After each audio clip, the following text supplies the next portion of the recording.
উপদেষ্টা পরিষদে 11 গুরুত্বপূর্ণ অধ্যাদেশ ও নীতি অনুমোদন।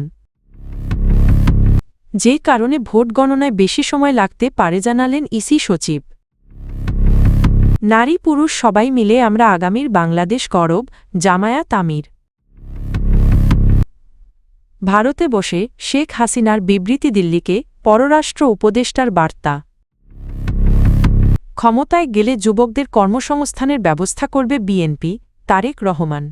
উপদেষ্টা পরিষদের সাপ্তাহিক বৈঠকে একাধিক গুরুত্বপূর্ণ অধ্যাদেশনীতি ও আন্তর্জাতিক চুক্তির প্রস্তাবসহ মোট ১৩টি প্রধান এজেন্ডা নিয়ে আলোচনা হয়েছে।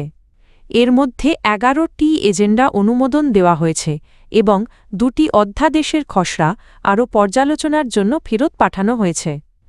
বৃহস্পতিবার 22 জানুয়ারি রাজধানীর তেজগাঁওয়ে প্রধান উপদেষ্টার কার্যালয়ে অধ্যাপক মুহাম্মদ ইউনুসের সভাপতিত্বে এ বৈঠক অনুষ্ঠিত হয়।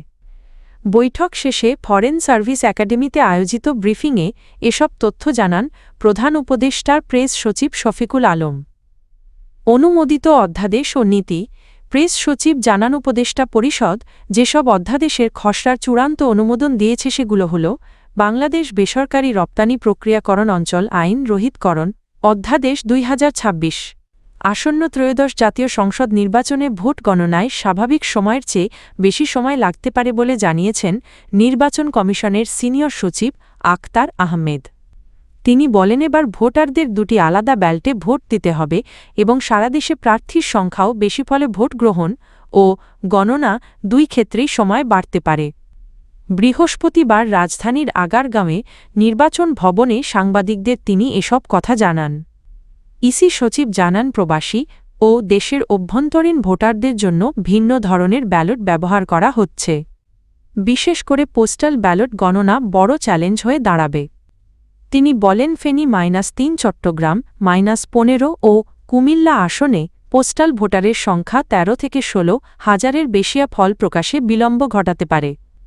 নির্বাচন পর্যবেক্ষণ প্রসঙ্গে আখতার আহমেদ জানান বিদেশ থেকে প্রায় 500 পর্যবেক্ষক ও সাংবাদিক আসবেন।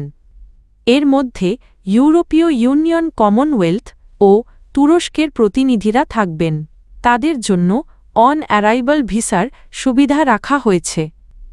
কালো টাকার প্রভাব রোধে মোবাইল ব্যাংকিং নিয়ে তিনি বলেন, পুরোপুরি বন্ধ করা হবে, নাতবে লেনদেনের ওপর সীমা নির্ধারণ করা হতে পারে। আই ব্যাংকিংয়ের ক্ষেত্রেও একই ব্যবস্থা নেওয়া হতে পারে। বাংলাদেশ জামায়াতে ইসলামীর আমির ডা. শফিকুর রহমান বলেছেন, কর্মক্ষেত্র ও জনজীবনে নারীদের পূর্ণ নিরাপত্তা ও সম্মান নিশ্চিত করা হবে।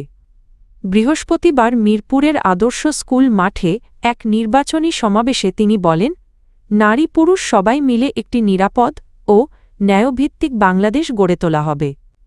তিনি আরও বলেন, নারীদের সম্মান নিয়ে কোনো ধরনের অবমাননা সহ্য করা হবে না এবং এ বিষয়ে সবাইকে দায়িত্বশীল আচরণ করতে হবে।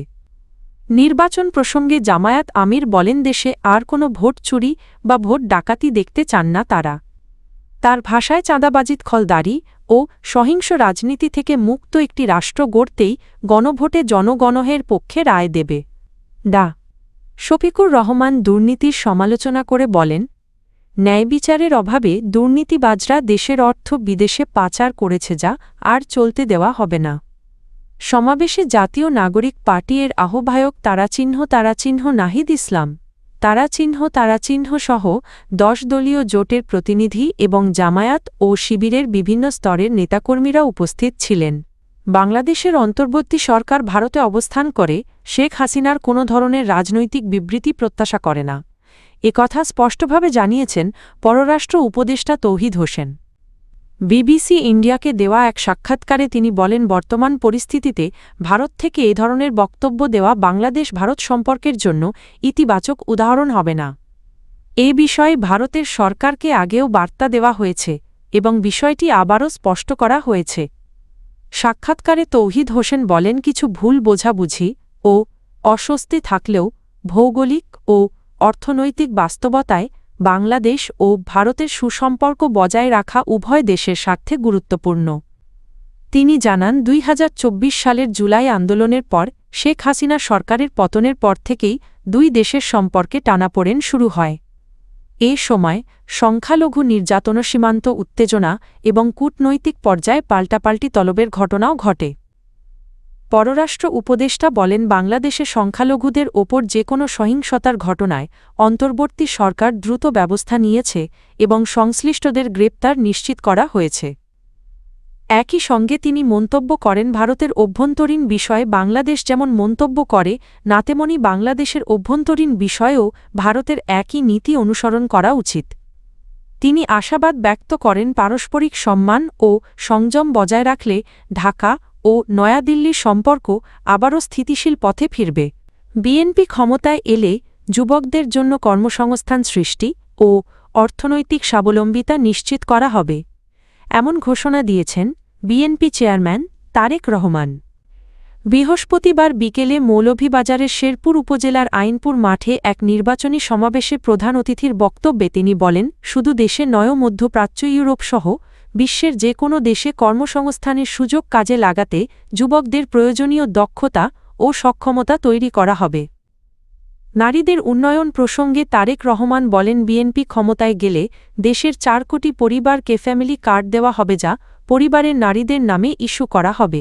এই কার্ডের মাধ্যমে খাদ্য সহায়তা কিংবা নগদ অর্থ সহায়তা প্রদান করা হবে, যাতে তারা পরিবার পরিচালনায় সচ্ছল হতে পারেন। তিনি আরও বলেন, কৃষকদের জন্য কৃষি কার্ড চালু করা হবে, যার মাধ্যমে ঋণ, সার, বীজ ও কৃষি বীমার সুবিধা দেওয়া হবে।